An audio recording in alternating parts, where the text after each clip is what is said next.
Friend Meletus, you think that you are accusing Anaxagoras, and you have but a bad opinion of the judges if you fancy them illiterate to such a degree as not to know that these doctrines are found in the books of Anaxagoras the Clazomenian, which are full of them, and so forsooth the youth are said to be taught them by Socrates, when there are not unfrequently exhibitions of them at the theatre, price of admission 1 drachma at the most. And they might pay their money and laugh at Socrates if he pretends to father these extraordinary views. And so, Meletus, you really think that I do not believe in any god? I swear by Zeus that you believe in absolutely none at all. Nobody will believe you, Meletus, and I am pretty sure that you do not believe that yourself.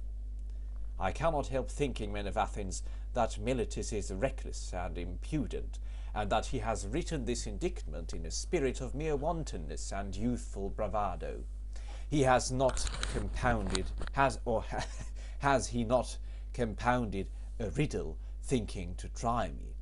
He said to himself, I shall see whether the wise Socrates will discover my facetious contradiction, or whether I shall be able to deceive him and the rest of them. For he certainly does appear to me to contradict himself in the indictment, as much as if he said that Socrates is guilty of not believing in the gods, and yet of believing in them, but this is not like a person who is in earnest.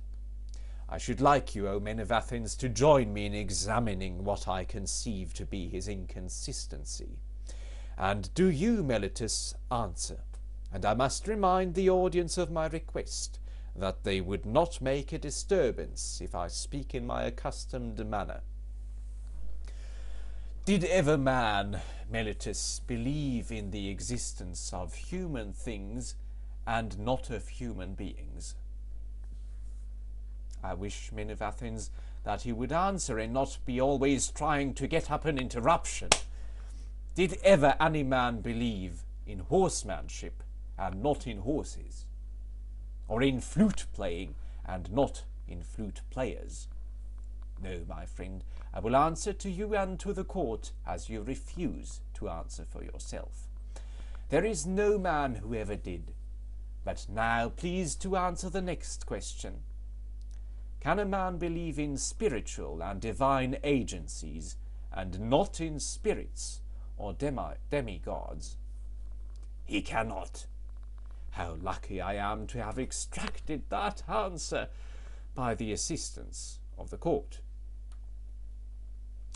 But then you swear in the indictment that I teach and believe in divine or spiritual agencies, new or old, no matter for that.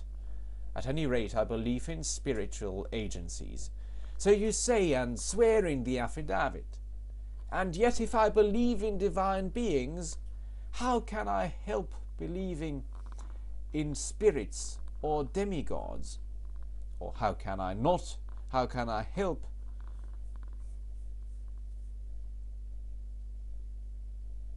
not believing in spirits or demigods?